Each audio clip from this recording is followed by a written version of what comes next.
What's up guys, this is Wizzo, and welcome to a snapshot video where today we are going to be looking at this little invention because slime blocks in the latest snapshot 14W18A have been updated, and we shall have a quick little look at what's been going on in terms of the slime blocks, as their behavior has been changed and for the better, and it will probably be an amazing thing for redstone. It already has. The Reddit page has been teeming with various things, though I shall quickly go through all the various behaviors, or at least a very simplistic behavior. I'm not going to go through everything, though as you can see, the slime blocks are now able to grab onto the nearest block, and that's very useful, and it will basically carry it. And the only trouble with this is that if you were to get like like this, no, if you were to get like a huge block of slimes and like have it going horizontally as well, it will count all of these towards the 13 block limit for the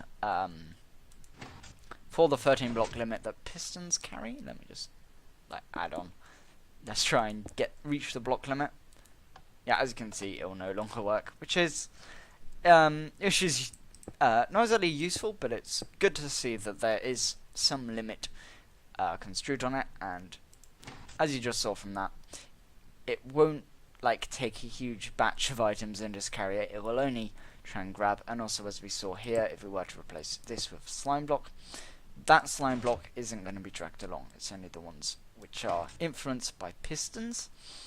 And here is another bit of the piston behavior in terms of slime blocks.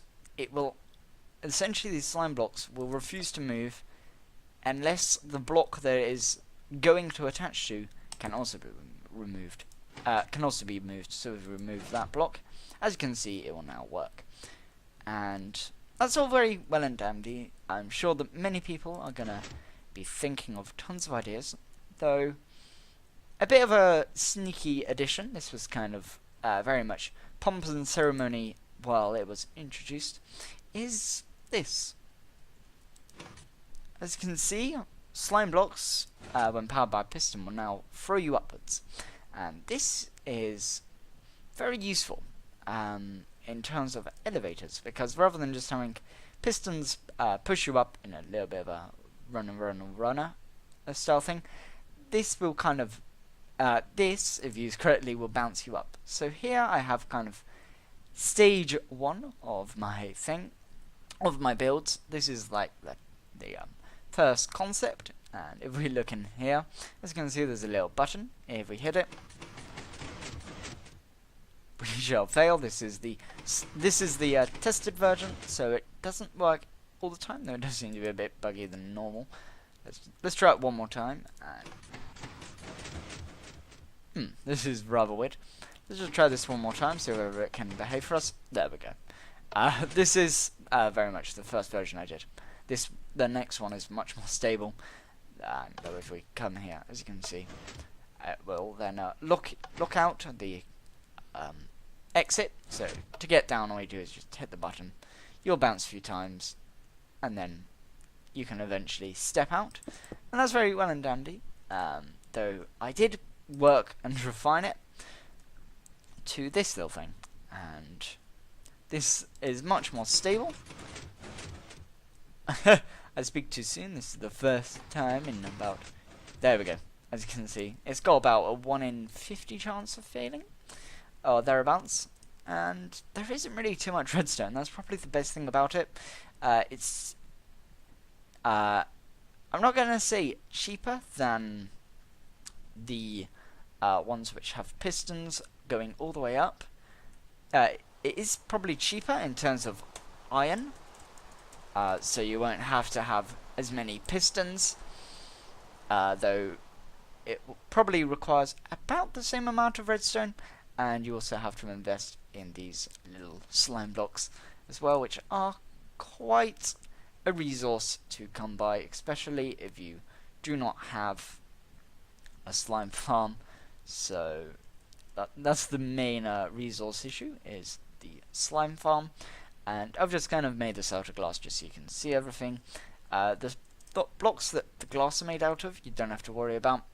There is a tiny bit of redstone exposed, but it is so minimal that unless you're like examining the sides as you travel up, if you kind of look up, I mean, you can see the piston, you can see the sticky piston, you can see the piston and you can see the sticky block.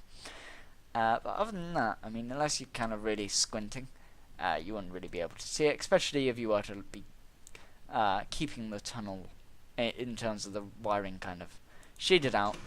Unless you were really just trying to examine it, you wouldn't really see it. And yeah, it does seem to work best if you don't touch the keyboard at all while you do it, because at this time I'm pushing forward, and that time it worked. But yeah, I have noticed that if you do kind of adjust yourself a lot, that you shall be not exactly too it won't be the easiest way of travelling up there. So I just recommend just hit the button, let go of the keyboard, just kind of come up. Now you may notice that this version doesn't actually have a stopper at the top, and that's just simply so I could show off the redstone. And yeah, if you do want a tutorial, make sure to ask. This part is just kind of a bit of a NAND gate, if I remember my redstone logic gates correctly. There does seem to be some odd shading going on. But yeah, this has been all. I hope you've enjoyed. As I say, if you do want to see a tutorial on this, I mean, it's not perfect, but it's not terrible either. So yeah, if you do want to see a tutorial, please do ask. And I have been Mizzo. I shall see you next time. Goodbye.